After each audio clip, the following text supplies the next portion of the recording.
So this pastime that we are reading right now is a part of that conversation. So Maitreya Muni Vidura have put forth some questions in front of Maitreya Muni. What are those questions? There are many, many questions. He starts with a broader question: how can a living entity be happy? Such a profound question. How can a living entity be happy? And then he goes on asking about the creation and about the time, and you already have covered all that. So in response to that, he is explaining the process of creation. And then he explains how Brahma creates.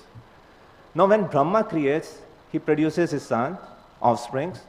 So he produced 4 Kumaras, first of all. And he gave all of them instruction, go and populate the universe. But 4 Kumaras were very rebellious right from the start. They said, no sir, we won't do it. And Shastra says, a disciple is bound to follow the instruction of spiritual master. And there's only one instruction that he can avoid following. And that is, if Guru tells him, go and get married, and disciple has a right to say no. That's the only exception to the rule. Otherwise, he has to be obedient and he has to follow. But 4 Kumaras says no. And then he produced Manu. And he gave instruction to Manu, go and populate the universe. Manu was a very obedient son. And he says, yes, but where do I populate? There is no earth. He says, there is no earth. He just made the creation and he sees, you see, Brahma will face challenges one after another during his creation. He finds there is no earth.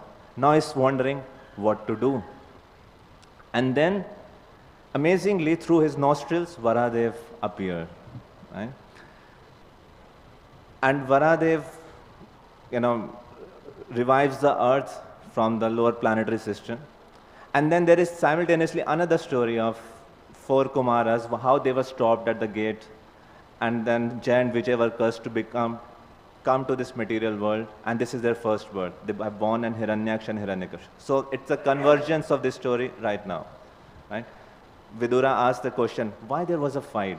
And then he is explaining in those contexts. Right?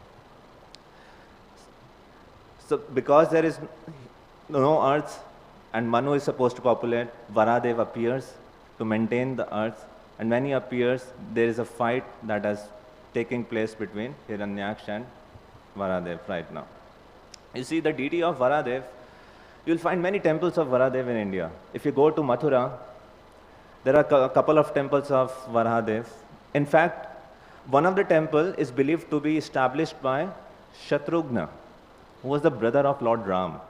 And there is a community of Brahmana who is very dedicated to their Ishtadev is Varahadev. Or if you go to Simhachalam, there is a deity of Varaha Narsimha. And it is believed that when Prahlad Maharaj was thrown from the hills into the sea in an attempt to murder him, it is this deity, combined deity of Varaha and Narsimha, who appeared to protect Prahlad. Similarly, there is a place in Madhya Pradesh, Iran.